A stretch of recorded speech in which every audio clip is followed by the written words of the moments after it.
ನಾನು ನನ್ನ ಕಡೆಯಿಂದ ಮನವಿ ಮಾಡ್ಕೊಂತಿದ್ದೀನಿ. ವಿದ್ಯಾರ್ಥಿಗಳಿಗೆ ಬಸವಣ್ಣನ ಬಗ್ಗೆ ಅರಿವಾಗಬೇಕು.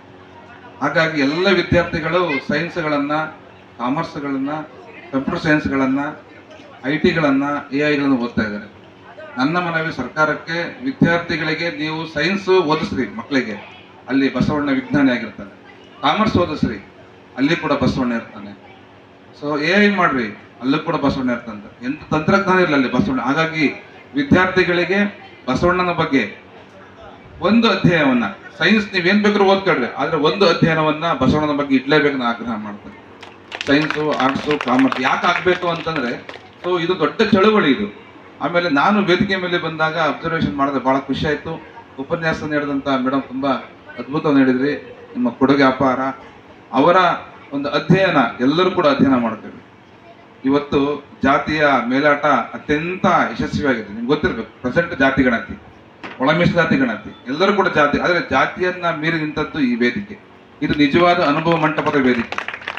ರಾಜ್ಯದಲ್ಲಿ ಎಲ್ಲ ಕಡೆ ಮಾಡ್ತಿದ್ದಾರೆ, ಎಲ್ಲ ಲಿಂಗಾಯತರು, ವೀರಶೈವರು ಅಷ್ಟೇ ಮಾಡ್ತಿದ್ದಾರೆ. ಬಸವಣ್ಣ ಅಂತ, ಆದರೆ ಬಸವಣ್ಣ ಮೂಲತಃ ಲಿಂಗಾಯತರು ಅಲ್ವೇ ಅಲ್ಲ, ಬ್ರಾಹ್ಮಣದಿಂದ ಹುಟ್ಟಿ ಲಿಂಗಾಯತನಾದ, ಧರ್ಮ ಸ್ಥಾಪನೆ ಮಾಡ್ದ, ಎಲ್ಲ ತಳ ಸಮುದಾಯಗಳನ್ನ ಒಗ್ಗಡಿಸುವಂತ ಕೆಲಸ ಮಾಡ್ದ. ಧ್ವಜಾರೋಹಣ ಮಾಡಿದ್ದು ಸೈನಿಕ ಸಮಾಜದವರು, ಉದ್ಘಾಟನೆ ಮಾಡಿದ್ದು ಮಡಿವಾಳ ಸಮಾಜದವರು, ಪ್ರಶಸ್ತಿ ಸ್ವೀಕರಿಸಿದ ಎಲ್ಲ ಸಮಾಜದವರು, ಉಪನ್ಯಾಸ ಕೊಟ್ಟಿದ್ದು ಇಸ್ಲಾಂ ಧರ್ಮದವರು. ಇದು ಬಸವಣ್ಣನಿಗೆ ಬೇಕು. ಇದನ್ನ ನಾವು ನಮ್ಮ ಮಕ್ಕಳಿಗೆ ತಿಳಿಸಿಕೊಡುವಂತ ಕೆಲಸ ಆಗಬೇಕು.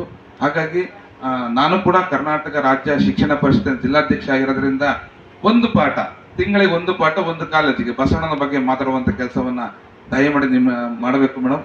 ವಿಶೇಷ ಅವರೊಂದು ಮಾತು ಹೇಳಿದ್ರು, ಗಟ್ಟಿ ಧ್ವನಿ ಗರ್ಜನೆ ಮಾಡಿ ಹೇಳಿದ್ರು, ನಾನು ಸರ್ಕಾರಿ ನೌಕರಿ ಇಲ್ಲ ಅಂದಿದ್ರೆ ಅಂತಂದ್ರು. ಅದು ಬಹುದೊಡ್ಡ ಜನಗಳಿಗೆ ಚೌಕಟ್ಟು, ಸರ್ಕಾರ ನೌಕರಿ ಚೌಕಟ್ಟು. ಆದ್ರೆ ಬಸವಣ್ಣ ಅದನ್ನ ಮೀರಿ ನಿಂತವನು. ಹಾಗಾಗಿ ನೀವು ಬಸವಣ್ಣನ ಬಗ್ಗೆ ಏನೇ ಧ್ವನಿ ಎತ್ತಿದ್ರು ಕೂಡ ಅದು ನಮ್ಮ ಧ್ವನಿ ಆಗಿರ್ತದೆ, ನಿಮ್ಮ ಧ್ವನಿ ಆಗಿರ್ತದೆ, ಇಡೀ ನಾಡಿನ ಧ್ವನಿ ಆಗಿರ್ತದೆ ಅಂತ ಮಾತೇಳ್ತಾ, ಈ ಬಸವ ಸೇವಾರತ್ನ ಪ್ರಶಸ್ತಿಯನ್ನ ನಾನು ಇಡೀ ಅನುಭವ ಮಂಟಪದಲ್ಲಿದ್ದಂತ ಎಲ್ಲ ತಳ ಸಮುದಾಯದ ಅಗ್ರಜರಿಗೆ, ವಿರಾಗ್ರಣಿಗಳಿಗೆ, ಸಂತರಿಗೆ, ವಚನ ಬರೆದಂತ ಅವರಿಗೆ, ಮತ್ತು ವಿಶೇಷವಾಗಿ ಅನುಭವ ಮಂಟಪವನ್ನ ರಚನೆ ಮಾಡದಂತ ಯಶಸ್ವಿ ಹಿನ್ನೆಲೆಯಲ್ಲಿ ಮತ್ತೊಮ್ಮೆ ಅಂಥದೇ ಅನುಭವ ಮಂಟಪವನ್ನ ಬರೆದಂತ ಸಂವಿಧಾನ ಶಿಲ್ಪಿ ಅಂಬೇಡ್ಕರ್ ಅವರಿಗೆ ಸಮರ್ಪಣೆ ಮಾಡ್ತಿದ್ದೇನೆ. ಜೈ ಗುರುದೇವ್.